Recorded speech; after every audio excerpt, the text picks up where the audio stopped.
I want to series of teachings exploring God's will concerning healing. The Bible has to say about that because there's a tremendous amount of really good teaching in the Bible about healing. I'm going to start reading in Exodus chapter 15 from verse 22 to verse 27. What is God's will concerning healing for his people? So Moses brought Israel from the Red Sea, and they went out into the wilderness of Shur, and they went 3 days in the wilderness and found no water. And when they came to Marah, they could not drink the waters of Marah, for they were bitter. Therefore the name of it was called Marah. And the people murmured against Moses, saying, What shall we drink? And he cried unto the Lord, and the Lord showed him a tree, which when he had cast it into the waters were made sweet. And he made them for them there a statute and an ordinance, and there he proved them.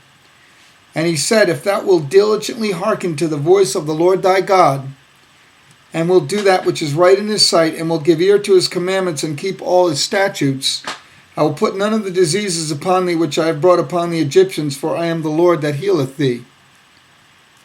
It's interesting that right here, back in the beginning, with this infant nation, these children of Abraham, Hebrew children, God begins to make a distinction between the people that are outside and the people that are under his covenant. If you look carefully at what happened previous, we have the Passover was instituted, and the Passover is a picture of the new birth because the blood of the Passover lamb was put over the house and on the doors and over the door, and the destroying angel who was bringing the judgment of God against the unbelievers passed over their house because of the blood. And that's what God does with us when we become born again. He passes over us with judgment because we were judged in Jesus Christ on the cross. I'm not saying that we don't have repercussions when we sin, but I am saying that the judgment that's against God deals with believers different than he deals with unbelievers.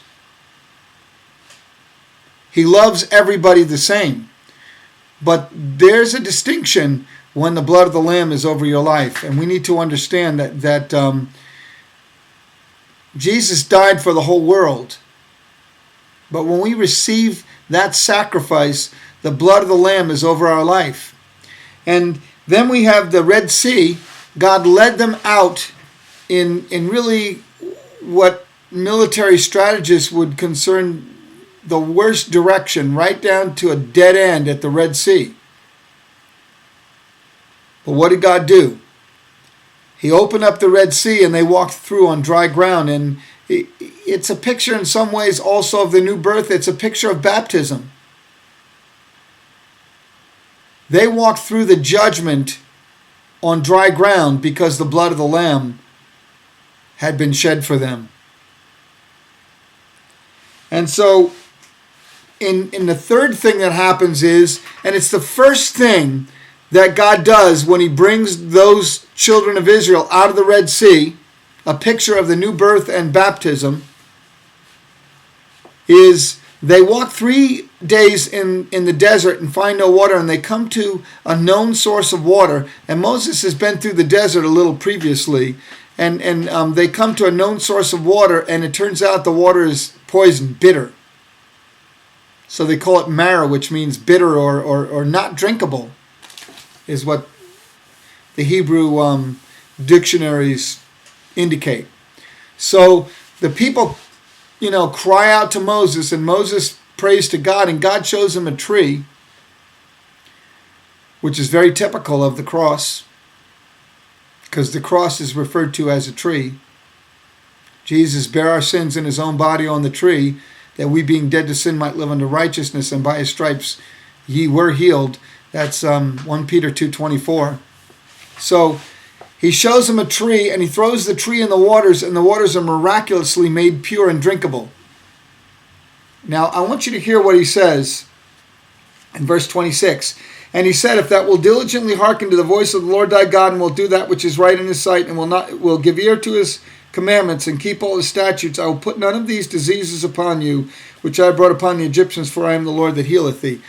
He gives them a covenant name. I am Jehovah Rapha. I am the Lord your healer, or the Lord that heals you. That is a compound name for God. We have, give or take, 7, 8, 9 names. Jehovah Sitkanu, the Lord our righteousness. Jehovah Ra, I believe, is the Lord our shepherd. And these are compound redemptive names of God. It's a revelation that God has given us of what he wants to do for us as human beings.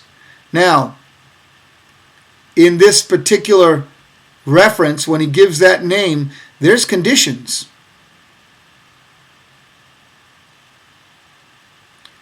But as we go forward into the New Testament and we see Jesus Christ becoming that extension from God to earth of healing grace, God's going to take a lot of those conditions off. It's not the same as the Old Testament. Everything in the Old Testament was based on what the people did in response to God. Everything in the New Testament, most everything in the New Testament is based on our belief in what Jesus did, our faith in the finished work of Christ. Our good works spring from that personal relationship with him that's based on our faith. And God responds to faith. God doesn't respond to emotionalism and crying and tears and all kinds of, prayers of beating ourselves. God responds to prayers that are based on the promises that he's given us and that are prayers of faith. Okay, I want to read you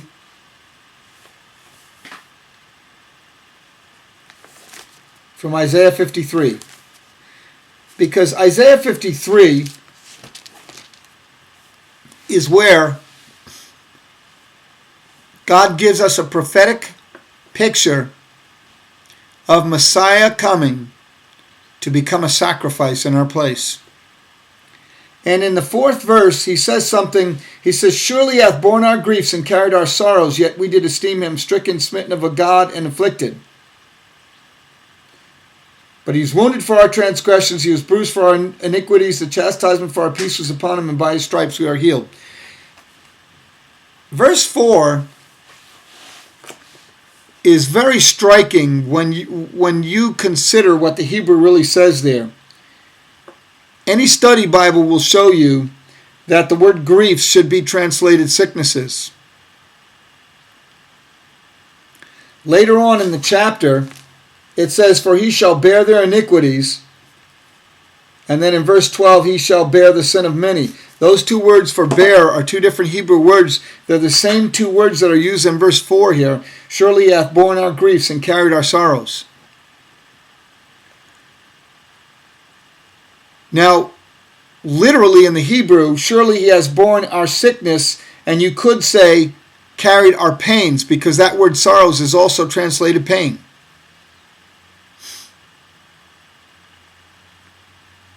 And if Jesus bore our sicknesses the same way he bore our sins, then you cannot change the sense of what he did for sickness without changing the sense of what he did for sins. If his bearing our sins means that they're removed from us, then we should regard sickness the same way. This is the messianic prophecy. We're taking the tree now, the cross, and we're throwing it into the bitter waters.